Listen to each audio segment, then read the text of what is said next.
Hello everyone! Ito na ang pinakainabangan natin. Pinakamahirap na introduction yata ito sa RRM episode. May nadagdag na naman ng title. Of course, kasama po natin as always, the hero of the moment, ex-secretary, future senador, ayan, aka, mga mahaba-haba aka Toronaga, Edumansanas, and of course, Ronald Llamas. Thank you very much, Senador Ronald Llamas, for joining us. And as if one senador was not enough, Ex-senador, ex-senador. all of future ex-senador. Ito na. OMG. Attorney Mark Gamboa, senatorial candidate. Kamusta, senador? Ikaw naman, senador. Senador na lang sa'yo, Mark. Ikaw naman, Okay senador. naman, ito. Medyo ano pa, medyo may high pa eh. Pag tumakbo ka pala for the first time, may adrenaline rush. Ang tagal bumaba. So, hindi pa masyadong bumababa. Ngayon pa lang nagsisink in. Napanood ko Yun yung na. speech mo sa Comelec eh. Oo, Napanood ganda. mo May yung press speech mo sa con. Comelec eh. No, okay na okay. Maliban lang doon sa sinabi mo na na mahalaga yung good intentions.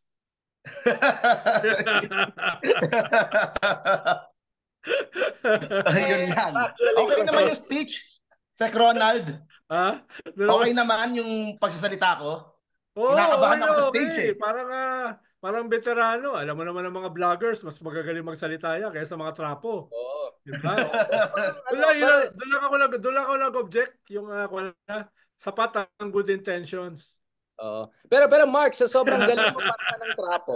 Sobrang galing mo magsalita para ka ng mga trapo. Yun. Di ba? Kasi Parang ako masyadong magiging ano eh, praktisado. bagong muka, bagong muka ng trapo. Trapo pa rin. Hindi, Mukhang bagong maraming, muka. Fresh mukhang trapo. maraming Yung kanila vloggers bagong ang muka. O, mukhang yan. maraming vloggers ang nag-a-apply sa local Oo, Oh. Sa marami. election, no? Hindi, Sa ito yung national, ano, konti lang. Pero sa simulan ko na local, Richard. marami. Sa local, marami. Namamonitor mo ba, Mark? Oo. Mga local? Ikukwento ko kasi ano nga, Hmm. nagkataon na nag-file ako first day. Ang daming vloggers na nag-file. O, pinagbabash tuloy kaming lahat. Sinasabi ng mga tao na ano ba yan, dati artista, ngayon naman puro vloggers naman, content creators naman ang Pala sa isa. nagsisipile ng mga candidacy. 'Di ba? So ang dami, binabash kami lahat si Rosmar. Si Rosmar, Ayun, nakita ko yun. pinakamalaki sa TikTok. Nakita ko yun. Tumakbo as a councilor ng Manila District 1 sa Tondo. Hmm. Ha? O tapos kanina kasama ko kanina, nandun ako sa Manila Hotel din. Si Diwata. Ayun, nakita ko rin yun. O yun, tumakbo vendors party list. Fourth Yan, nominee. Fourth nominee. Ganun ba sila kakampante na apat yung nominees niya? Di ba? Di ba hanggang tatlo lang? Yun nga eh. Oo nga. Hindi, Bakit? hanggang lima. Hanggang lima. Hanggang No? lima, hanggang lima. Hanggang lima. Pero baka pa lang yung dalawa sa dulo eh. Oh, backup yun. No? Tapos Pero kahapon, baka kasi yung una, patayin nung ikalawa. Tapos yung ikalawa, patayin nung ikatlo. So, kailangan yun. Madugo. oh. O, di ba nangyari yung isa, lima, pinag-resign yung lima. Oo. May nangyaring ganun, di ba? May Kahit nangyari. pang-anim, pwede pa rin pala. May nangyaring ganun, no? Yung Duterte Youth, di ba Oo. yun ang ginawa niya? Pina-resign niya lahat. Tapos yung girlfriend, Duterte Youth, Resign, oo. Oo. gawain ni Sir Ronald Oo. sana yan. Buti si Ronald, hindi niya O ginawang namin. tapos Kaya, kahapon, kaya yung party list ng Kwan, yung with disability, PWD, hanggang ngayon, oo, sa Supreme Court pa. No? Hanggang ngayon, sa Supreme yun, Court pa yun. Yung magsasaka party list, nasa Supreme Court pa. yun. O, maraming ganyang away. Maraming ganyang away. Kaya nga kanina, doon sa story ko na Richard, nung guest ko si Kwan, si Shell, ayoko sana magsalita dahil siyempre kapartido. Pero nung bandang huli, nagsalita na rin ako bago siya matapos. Sabi ko, gusto ko lang banggitin dito. Si Percy Sendanya, yung kakapanalo lang na kongresista, no, ngayon, no, nag-giveaway para kay Shell. Pero mo kongresista na, nag-giveaway pa para kay Shell. Mm. No, sabi ko hindi nangyayari sa party list yan. Sa party Mm. list, agawan ng posisyon, no? Ngayon lang ako nakakita, no, ng partido na yung kakaupo lang na kongresista, nag-giveaway para sa isang bago. Mm. Nakakita O ka nag-second ng nominee na lang eh, no? Richard? First nominee si Chel.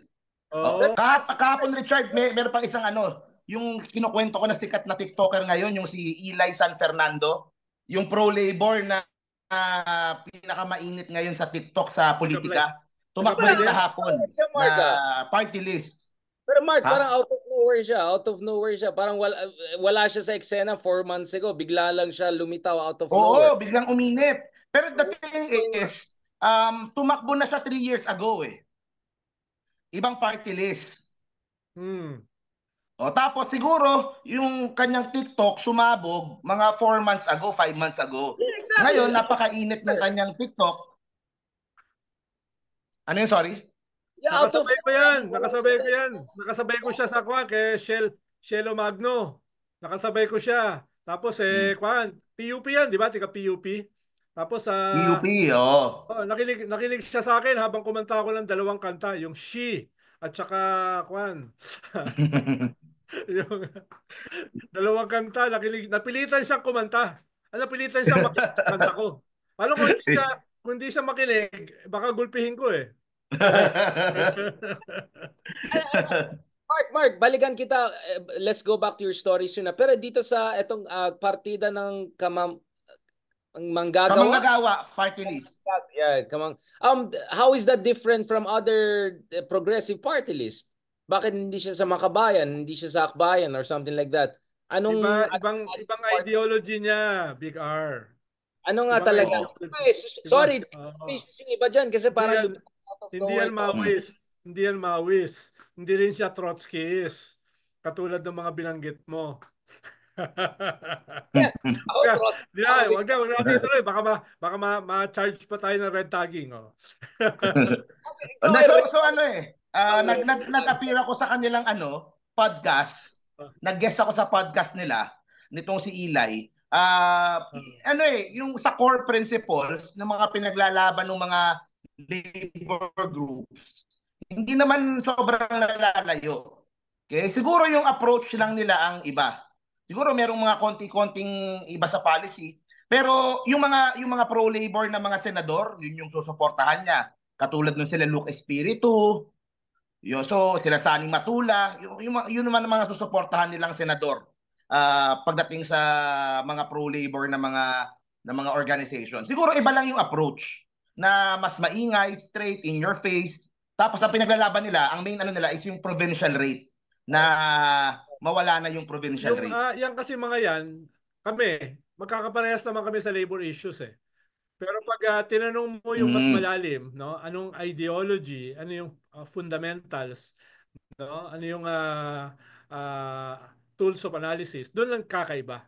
Doon lang kakaiba. Halimbawa, iba yung Maoist, iba yung Socialist, iba yung Social Democrat, iba yung Trotskyist, no? So medyo doon nakakaiba. Pero pag tinanong mo sa mga surface issues ng labor, magkakaparehas yan. Magkakaparehas. Pero pag nakita mo na kami nagiinuman, tapos pinag-usapan ng ideolohiya, hampasan na ng bote ng biryan. No? Parang magandang mapanood yung inuman ni Eli tsaka ni Sir Ronald. Yan ang gawin natin, Mark, next time. Pag kayong 4-5 magsama tayo, magampasan tayo ng bote dyan. Maghanap tayo ng safe place. Wala tayong labang kay Richard eh. Nagkukanto eh. Nag-shadow boxing sa gitna ng kalsada sa Global. Ha? Mark, wala tayong laban dyan. Bro, yung Lord Gym vibes ko dyan. Sir Ronald, parang stalker.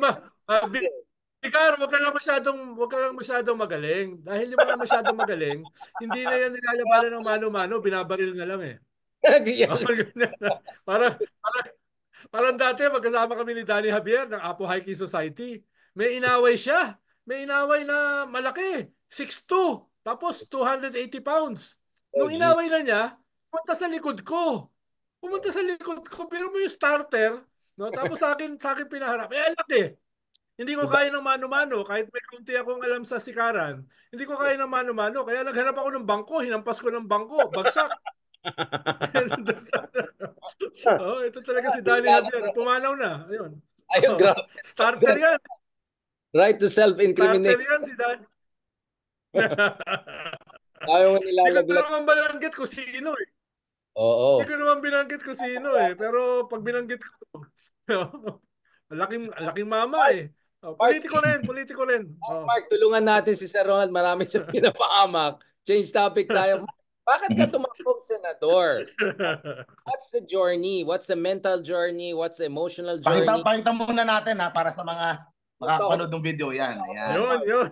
Oh, senador talaga, no? Yun. Senador. Ano eh, Let's go. gusto kong ah, gusto kong maging disruptive.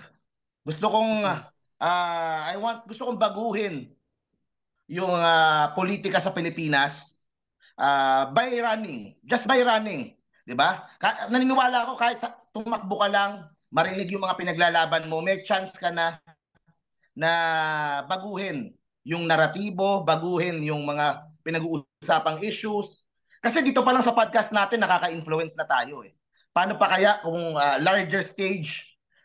Kahapon nakita mo yung coverage sa akin kahapon, ang dami no, tuwang-tuwa ako. Inquirer, ABS, TV5, Rappler, yung mukha ko nakalabas doon. Nakakatuwa. And at the same time, gusto kong i-push yung mga issues. Gusto kong i-represent yung mga katulad ko na vloggers, creators, online sellers, freelancers na tingin ko maraming mga pwedeng mga isulong na programa para sa kanila. Pero aside from that, syempre, yung mga pinaglalaban naman natin ng mga issues katulad sa West Philippine Sea, sa foreign policy, lahat yun syempre, lahat naman ng mga stand natin, yun din yung daladala natin dun sa kampanya. Pero gusto ko maging disruptive talaga eh. Sa totoo lang, ang inspiration ko talaga, yung sa Europe, yung Fidias, yung na-mention ko, na YouTuber siya, Sa European tumakbo Parliament. siya, European Parliament. YouTube lang. He was able to change the conversation and he was able to win a seat sa European Parliament. Ngayon, yung mga viewers niya, dinadala niya doon sa loob ng European Parliament kung paano yung proseso doon, kung paano yung ginagawang botohan doon, ano yung ano. So, yun yung parang model ko na kung nagawa niya doon sa Europe, ba't di ko subukan dito? Yun. So, siyempre, iba yung politika dito sa atin. Uh, some would say, pera-pera pagdating sa politika. Pero, yun, kaya hindi natin malalaman kung unless subukan natin. So, yun, tumakbo tayo. Pero paano yan? Yung campaign manager mo nagtatago. Yun nga eh.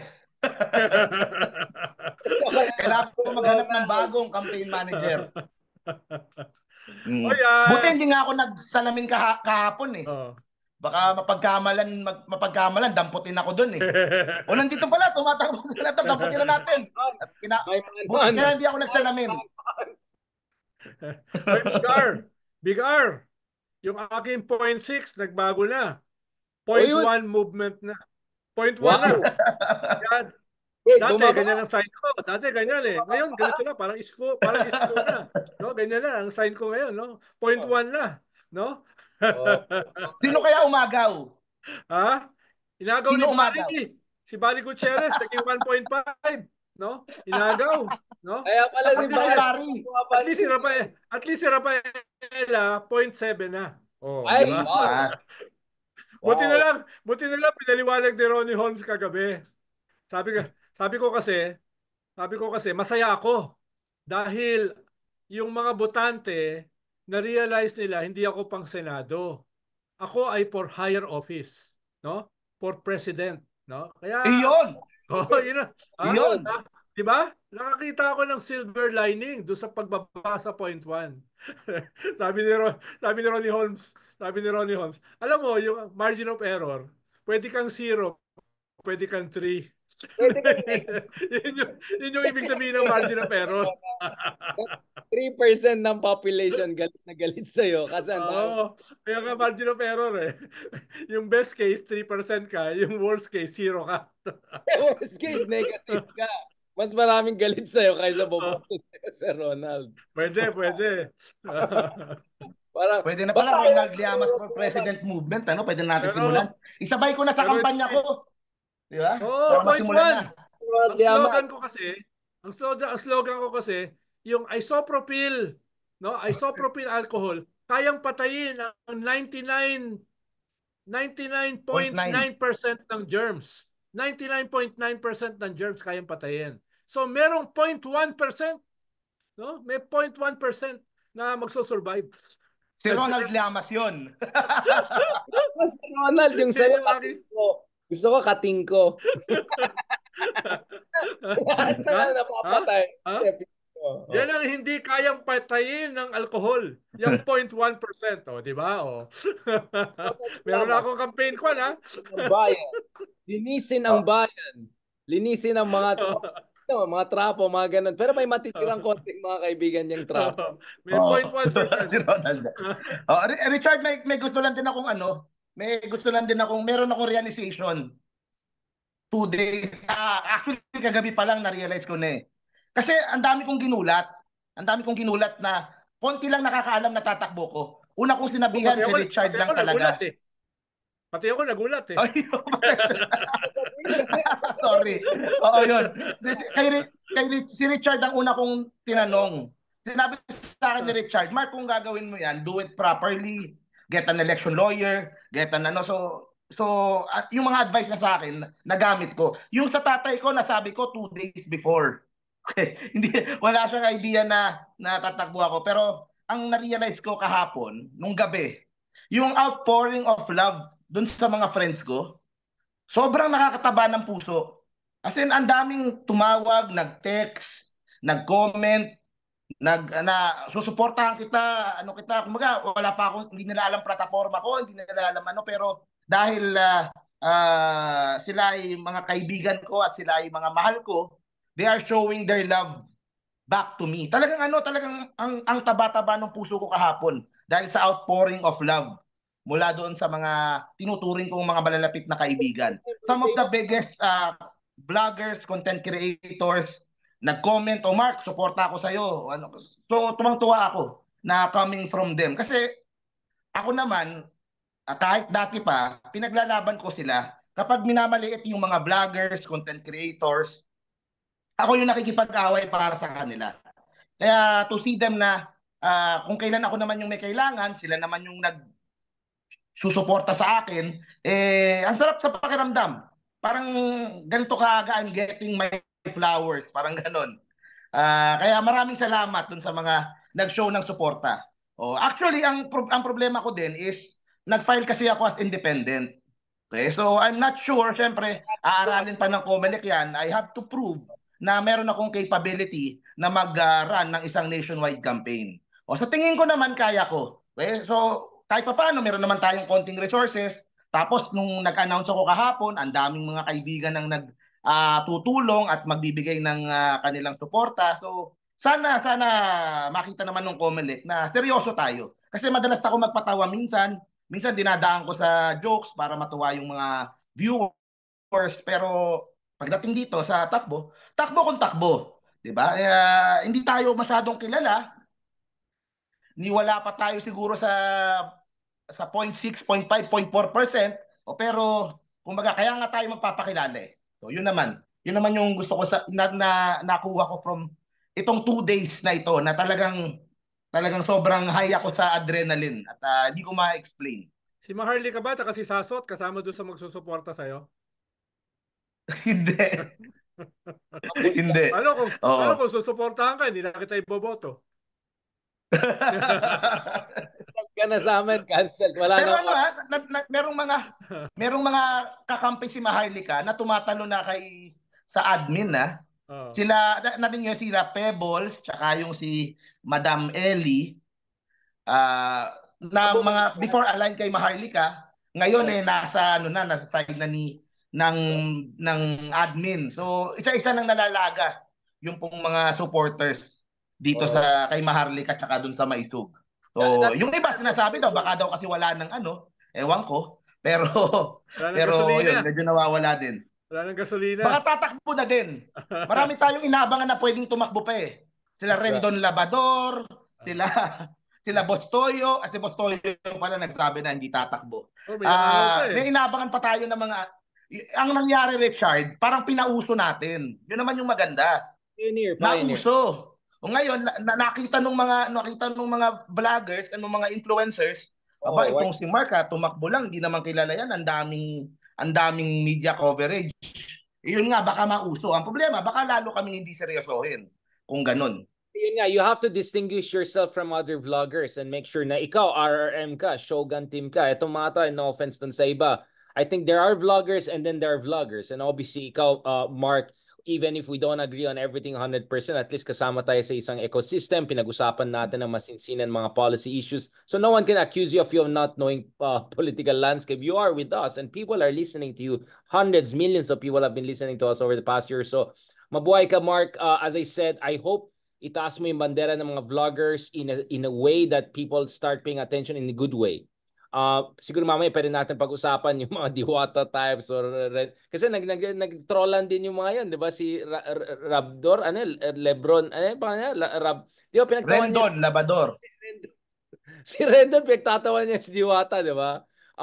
Akala niya Si Ricky ng Bunyog. Ayan, tatakbo din. Party list, oo.